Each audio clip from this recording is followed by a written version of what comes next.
Alors ça fait pratiquement le 10e meeting que vous êtes en train d'animer dans le quartier de Lomé pour sensibiliser les populations sur les questions politiques de l'heure.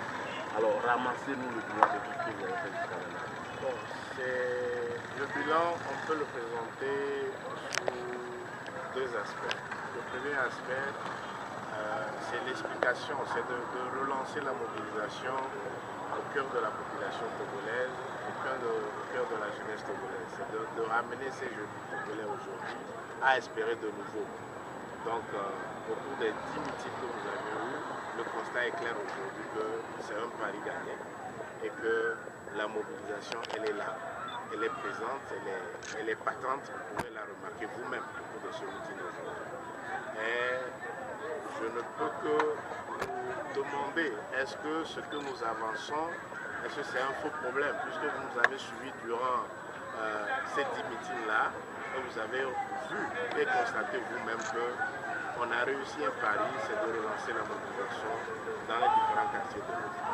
Le deuxième aspect, c'est d'expliquer la situation politique aujourd'hui au Togolais en général et en particulier à la jeunesse togolaise et inviter cette jeunesse togolaise-là à redoubler d'efforts, à suivre le processus politique tel qu'il se passe dans le pays et à aider ceux qui veulent que l'alternance arrive dans ce pays, à les aider à ce que cette alternance soit une réalité. Voilà à peu près ce que nous pouvons dire au cours des 10 meetings que nous avions organisés aujourd'hui à travers les Mais visiblement, vous allez continuer. Qu'allez-vous dire encore aux Togolais que vous n'avez pas encore dit? C'est toujours la mobilisation. C'est de relancer la machine de mobilisation à travers tout le pays. Nous sommes à l'étape de Lomé commune de Golfe. Bientôt, nous allons migrer vers la région maritime.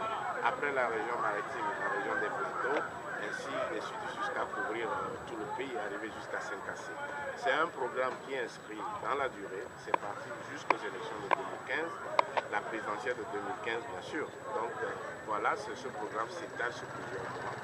Et je pense que nous avions de la matière à proposer aux Togolais, aux jeunes Togolais, puisque rien ne va dans le pays. Et vous devez le constater vous-même. Nous avions pris des exemples contenus dans le budget 2014, voté par le gouvernement uni à l'Assemblée nationale.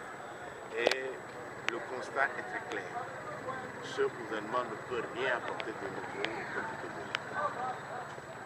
Vous venez de sensibiliser la population sur une maladie qui circule dans la sous-région.